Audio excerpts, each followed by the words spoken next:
Spending public funds efficiently and effectively is a challenge for governments around the world. But why are so many African states struggling with this? So corruption is a problem because of its distortionary effects, but it's not the biggest problem. Welcome to this podcast produced by the International Monetary Fund. In today's program, the benefits of bringing legislators into the budget process to build stronger and more representative public finance management systems. Because if you look at, there are many countries in the region where governments seldom spend all the money that they allocate themselves each fiscal year. There's just money being left on the table because there's no capacity to spend it well. My name is Ken Opalo. I'm an assistant professor at Georgetown University, and I study legislatures, policymaking around education and healthcare in Africa, and the politics of subnational governance in Kenya. Ken Opalo is also the author of an article on the democratization of public finance management systems in a special finance and development online series marking the 60th year of the IMF African Department. Journalist Rhoda Metcalf sat down with Ken Opalo to talk about his research. So in your article, you make the argument that in Africa, legislators, the people who are elected by taxpayers, that they should be playing a bigger role in deciding how their government manages its budget and, spends its taxpayer monies. So what's the role that legislators are playing now in the budget decision-making of African governments? And why do you think it's important that they be more involved? So right now in many African countries, legislatures basically are overpowered by excessively powerful executive branches. So the budget process typically involves a lot of planning and thinking and incorporation of various interests on the executive branch side. And then many parliaments in the region basically get an up or down vote, which forces them to basically kowtow to the expertise and priorities of the executive branch. Right, so they don't have any input in the actual development of the budget itself. Yes, so they get given an up or down vote. And in many cases, they have to vote yes because shutting down governments is often not an option. So, this current situation is not optimal for two main reasons. One, it gives the executive too much power. Second, it fails to incorporate the priorities of the people. It makes budget reflect the powerful interest groups, which often are not, in many cases, are not aligned with those of the people. Right. So you think that if the legislators had more of an influence in actually developing the policies and the priorities in the budget, that it would reflect more what the people's needs are or wants? Yeah, absolutely. I think it would reflect more of the public's priorities. It would force discussions about the intra-elite level distributed politics that are often hidden under, the technicalities that come from the treasuries. So that, if we're allocating money for construction of a road, which is basically just a way to fund a construction company that's run by a friend of the president's, then, why not have that discussion in public and have Parliament actually debate? And if they so decide that this is a good way of spending money, so be it, right? That should be part of the process, as opposed to giving deference to the technical expertise of finance ministers in their treasuries. So you say that the fiscal pact between electors and their elected officials has become stronger in recent years, that, the public in Africa are demanding more from their legislators than they used to.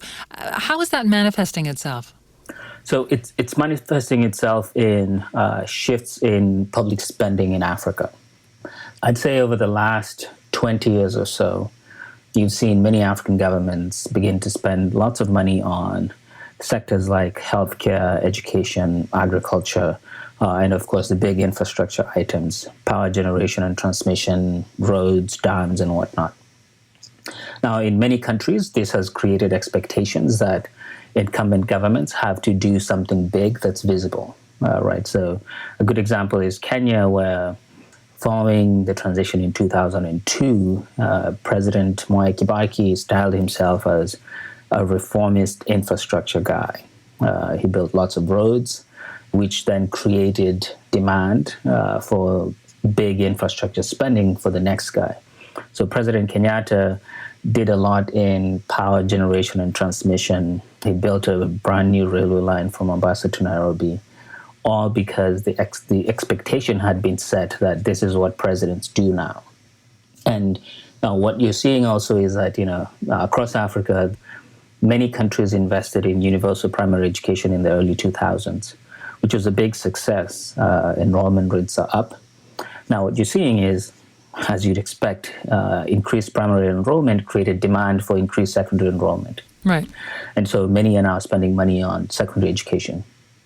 So these are, the expectations have been raised because people see what governments have done in the past, and that has this ratchet up effect of demanding more of the governments. And that calls for a more democratized public finance management system, as opposed to what currently exists, which is the executive decides, parliament rubber stamps, and the public just pays the taxes. Right. So you think now that elected officials, because of this public expectation, that if they were part of the process, that they would push an agenda that is more the needs of the people because they feel that pressure on them. Yes. And what we're seeing now with the mismanagement of debt in African countries is partially a result of this mismatch between what the public wants and what the government has been forced to invest in, and the mechanics of managing public finance in the region. So lots of governments have spent money on infrastructure because that's what the public demands, but many of those projects were poorly thought out. The debt to finance those projects were not negotiated in good faith or made public transparently. The public was essentially cut off from those processes, which has meant that governments sought to cut corners, inflated projects became the norm, and it's increasingly clear that this is not a sustainable approach. There has to be transparency in budget prioritization. If debt is to be acquired, there has to be transparency on how that debt is acquired and is spent, so that the system can withstand the incredible demand that exists out there. So you're arguing for what you call greater democratization of the fiscal management in African countries. So how do you get there? I mean, are there African countries that have moved more in this direction of including, elected officials in the decision-making process? Yes. So Kenya is a reasonable example. Not perfect yet, for sure, but the Kenyan parliament has a lot of say in the budget process. It has capacity to actually scrutinize the Treasury's proposals. There's a parliamentary budget office with expertise. They routinely issue reports on proposals and numbers and figures that come from the Treasury. So the way to get there, the idea here would be this would be a long-term game of capacity building and an appreciation of the distributed politics that come with giving Parliament power to oversee the budget. So, I mean, when you say capacity building, whose capacity is being built in your scenario? So in this scenario, both members of Parliament who sit on the budget committee and parliamentary staff who are independent of the executive branch and can therefore independently verify the numbers and figures coming from the Treasury. You also talk about public perception in Africa and how, many Africans see their government as being corrupt when it comes to managing government monies. But you say that if you're going to improve that situation, there needs to be a greater understanding of how this, government corruption happens in Africa. Can you explain more what you're talking about here? Why is it important to understand the nuances of corruption in order to deal with it? Yeah, so corruption is a problem because of its distortionary effects, but it's not the biggest problem. Because if you look at, there are many countries in the region where governments seldom spend all the money that they allocate themselves each fiscal year. So they have money left over? Yeah, there's just money being left on the table because there's no capacity to spend it well. So, fixing the planning process and involvement of the public and governments could help alleviate that part of the problem, just the mechanical process of planning the budget and accounting for every cent in the budget. Right. Then there's also the distributed politics of budgets, right? Budgeting is a political process and we should accept it as such. The expectation that politicians would be different, they would be just disinterested, apolitical planners, efficiently allocating the budget, that's ludicrous, right? We should accept that there's distributed politics in budgets, meaning that, politicians want to win elections. They have people who funded their campaigns, and that's part of the process of getting things done. So there's a certain amount of money is going to go back to those people that supported them, and that's just part of the system. Absolutely. That's part of the system. It's a feature of the process, not a bug.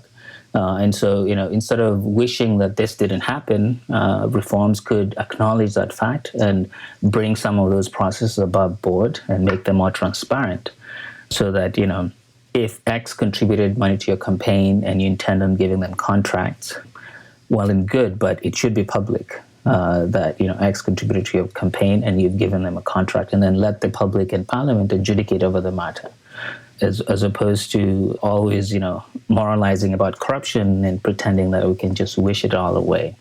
And then you could, there's a subsidiary implication here, which is that if you acknowledge that, then you can make that the transactions that we call cost of doing business more efficient and less distortionary. Because if everyone has to hide their lobbying, right, it creates all kinds of obfuscations. And so being above board with all these transactions means that we can make the processes more efficient and have the money flow quicker than currently happens. Okay, that's interesting.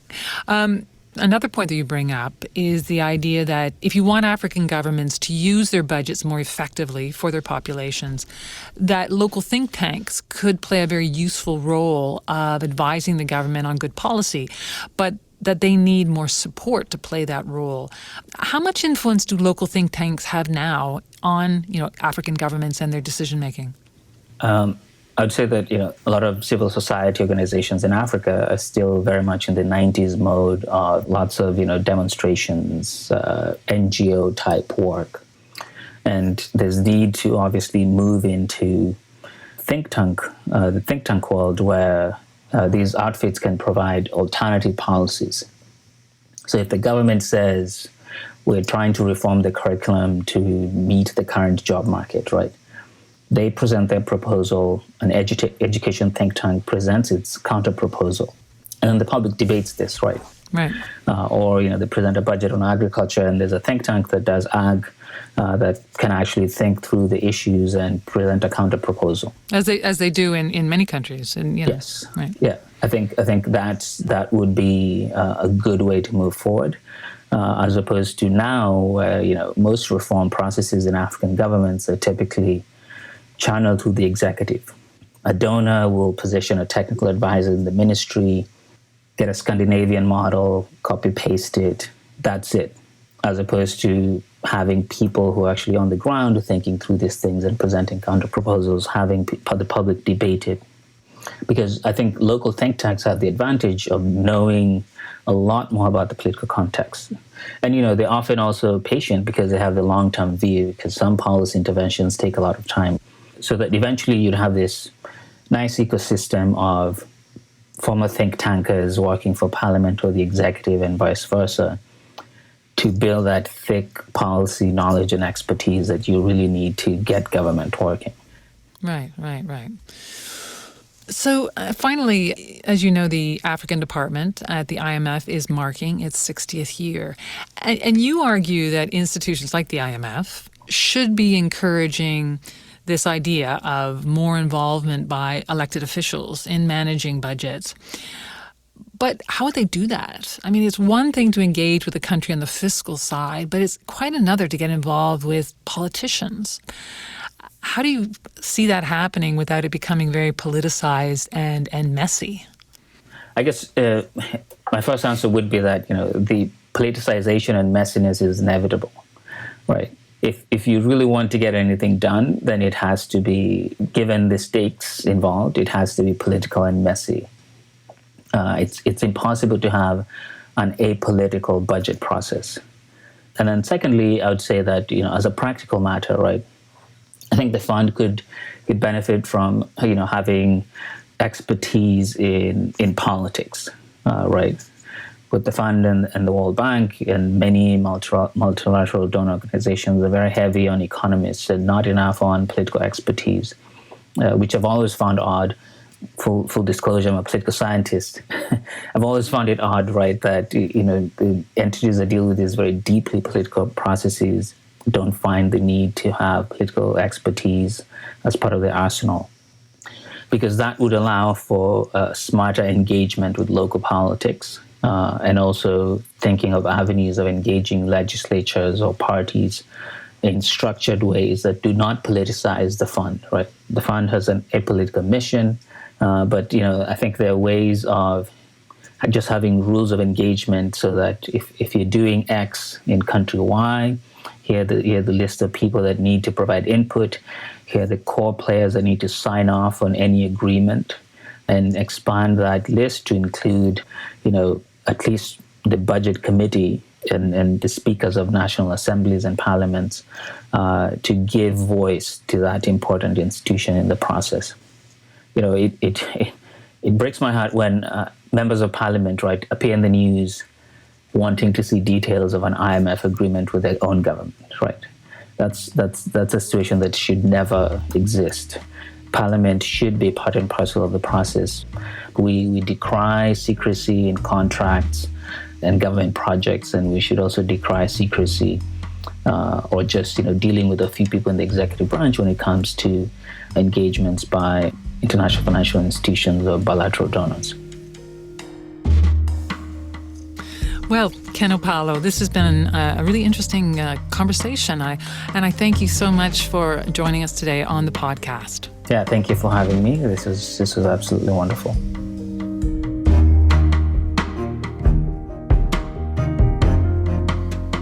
Ken Opalo is an assistant professor in Georgetown University's School of Foreign Service. He was talking with journalist Rhoda Metcalf about his article in a special finance and development online series that marks the 60th anniversary of the IMF African Department. Check it out at imf.org/F&D or download the Finance and Development app. And look for other IMF podcasts wherever you get your podcasts. Please subscribe if you like what you're hearing. You can also follow us on Twitter at IMF_podcast. I'm Bruce Edwards. And I'm Rhoda Metcalf. Thanks for listening.